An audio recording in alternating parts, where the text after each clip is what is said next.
Livre des Proverbes, chapitre 21. Le cœur du roi est un courant d'eau dans la main de l'Éternel, il l'incline partout où il veut. Toutes les voies de l'homme sont droites à ses yeux, mais celui qui pèse les cœurs, c'est l'Éternel.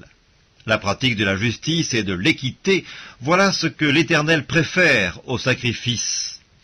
Des regards hautains et un cœur qui s'enfle, cette lampe des méchants, ce n'est que péché. Les projets de l'homme diligent ne mènent qu'à l'abondance, mais celui qui agit avec précipitation n'arrive qu'à la disette. Des trésors acquis par une langue mensongère sont une vanité fugitive et l'avant-coureur de la mort. La violence des méchants les emporte parce qu'ils refusent de faire ce qui est juste. Le coupable suit des voies détournées, mais l'innocent agit avec droiture. Mieux vaut habiter à l'angle d'un toit que de partager la demeure d'une femme querelleuse. L'âme du méchant désire le mal, son ami ne trouve pas grâce à ses yeux.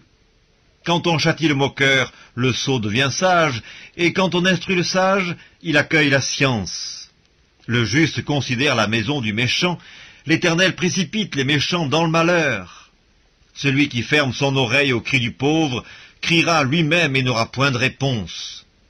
Un don fait en secret apaise la colère, et un présent fait en cachette calme une fureur violente. C'est une joie pour le juste de pratiquer la justice, mais la ruine est pour ceux qui font le mal. L'homme qui s'écarte du chemin de la sagesse reposera dans l'assemblée des morts. Celui qui aime la joie reste dans l'indigence, celui qui aime le vin et l'huile ne s'enrichit pas. Le méchant sert de rançon pour le juste, et le perfide pour les hommes droits. Mieux vaut habiter dans une terre déserte qu'avec une femme querelleuse et irritable. De précieux trésors et de l'huile sont dans la demeure du sage, mais l'homme insensé les engloutit. Celui qui poursuit la justice et la bonté trouve la vie, la justice et la gloire. Le sage monte dans la ville des héros, et il abat la force qui lui donnait de l'assurance. Celui qui veille sur sa bouche et sur sa langue préserve son âme des angoisses. L'orgueilleux, le hautain, s'appelle un moqueur, il agit avec la fureur de l'arrogance. Les désirs du paresseux le tuent parce que ses mains refusent de travailler. Tout le jour il éprouve des désirs, mais le juste donne sans parcimonie. Le sacrifice des méchants est quelque chose d'abominable, combien plus quand il l'offre avec des pensées criminelles. Le témoin menteur périra, mais l'homme qui écoute parlera toujours.